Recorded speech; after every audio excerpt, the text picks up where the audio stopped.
तो जिनकी यहाँ संपदा की कमी होती है, वैभव की कमी होती है, लक्ष्मी की कमी होती है, प्रतिष्ठा की कमी होती है, धन की कमी होती है, उसके लिए गुरुवार के दिन अगर शिव जी के मंदिर में पानी चढ़ाया जाए, जल चढ़ाया जाए, तो घर में विद्वत्ता का अनुभव होता है महाराज। कार्तिक महीने का एक नियम बना लो आप भी, कोई सा भी एक नियम। शाम के समय पर दिया लगाऊंगी मैं बेलपत्री के पेड़ के नीचे, पीपल के वृक्ष के नीचे या आंवले के वृक्ष के नीचे। वहां लगाने नहीं जा सकती तो अपने दरवाजे के बाहर लगाऊंगी, तुलसी के क्यारे में लगाऊंगी। ये भी नहीं कर सकती, परिंदे पर दिया लगाऊंगी, जहां पानी का मटका हो, हंडा हो, वहां लगा दूंगी। ये भी नहीं कर सकती तो पूरे कार्तिक के महीने में दरवाजे पर मैं पानी छीटूंगी। इतना तो बना सकते हो कि अपने घर के दरवाजे पर मैं पानी छीट दूंगी, द्वार पर जल का छींटा कर दूंगी। ये भी नियम ना बने तो मैं प्रतिदिन ठाकुर जी को एक तुलसी का दल समर्पित कर दूं। तुलसी का दल। आज एक बात और बहुत ध्यान से सुनिएगा महाराज, गौमाता के घी का बड़ा महत्व है जी, बहुत ध्यान देना।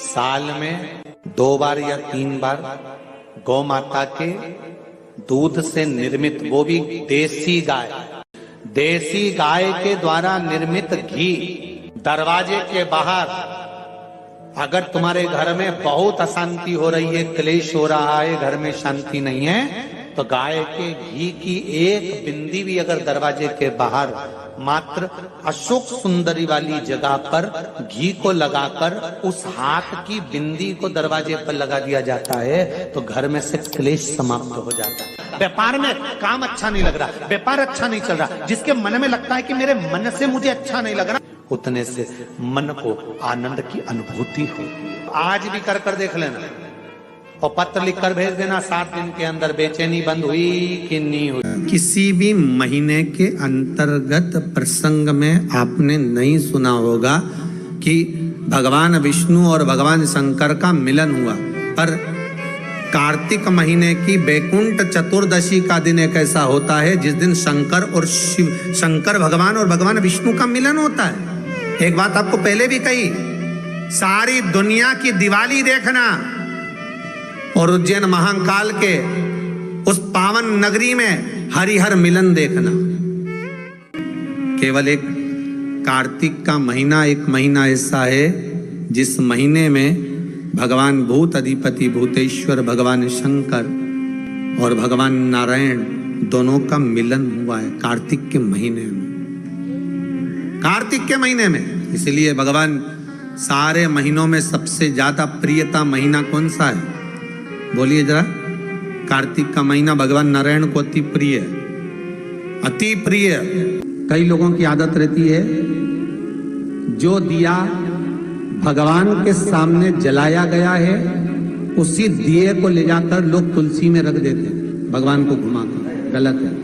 अखंड सौभाग्य पाने वाली नारियां, अखंड सौभाग्यवती स्त्रियां भगवान के सामने जला हुआ दिया ले जाकर तुलसी के क्यारे में नहीं रखती। तुलसी के क्यारे के पास शालिग्राम जी का नाम लेकर, ठाकुर जी का नाम लेकर अपनी कामना कर कर दीप प्रज्वलन करें और उस दिए को तुलसी के क्यारे में रखें, तो नारी का अखंड सौभाग्य होता है, अखंड सौभाग्य। कई माताओं की आदत हमने देखी है, हाँ, 2 पर्व या कोई घर में पूजन हो रही हो विशेष, जिसमें ब्राह्मण के मुख से, ब्राह्मण के मुखाग्रविंद से श्लोक बोले गए हो, मंत्र उच्चारण किया गया हो, या कोई विशेष पर्व है, उस दिन सारे देवताओं के लिए आपने दीप लगाया है, उसमें से दीप ले जाके आप तुलसी में रख सकते। ब्राह्मणों ने पूजन कराया, उस दिन आप दीप ले जाकर, पर रोज प्रतिदिन मंदिर का दिया उठाकर आप वही दिया भगवान को लगा दिया, वही दिया तुलसी जी में रख दिया, वो श्रेष्ठता नहीं, वो श्रेष्ठता का भाव नहीं व्यक्त करेगा। आपको दीप बदलना। एक बहुत सुंदर बात कार्तिक के माध्यम से लीजिएगा, अपने जीवन में उतारना। कार्तिक के 7 नियम हैं, उसमें पहला दीपदान, दूसरा तुलसी पूजन, तीसरा भूमि पर शयन, चौथा शरीर पर तेल नहीं लगाना, 5वां सुंदर दलहन की चीजों का त्याग करना, और 6ठा ब्रह्मचार्य व्रत का पालन करना, और सातवां अपने जीवन में कार्तिक के महीने में चाहे वाणी का संयम हो, चाहे भोजन का संयम हो, चाहे शब्दों का संयम हो, चाहे दृष्टि का संयम हो, चाहे इंद्रियों का संयम हो, वो संयम। आप भले 7 नियम नहीं कर रहे कार्तिक के, भले एक नियम करो, पर वो नियम हमारा पूर्ण चलना चाहिए। हम सब बोलिए एक बार जमकर, श्री शिवाय नमस्तुभ्यम।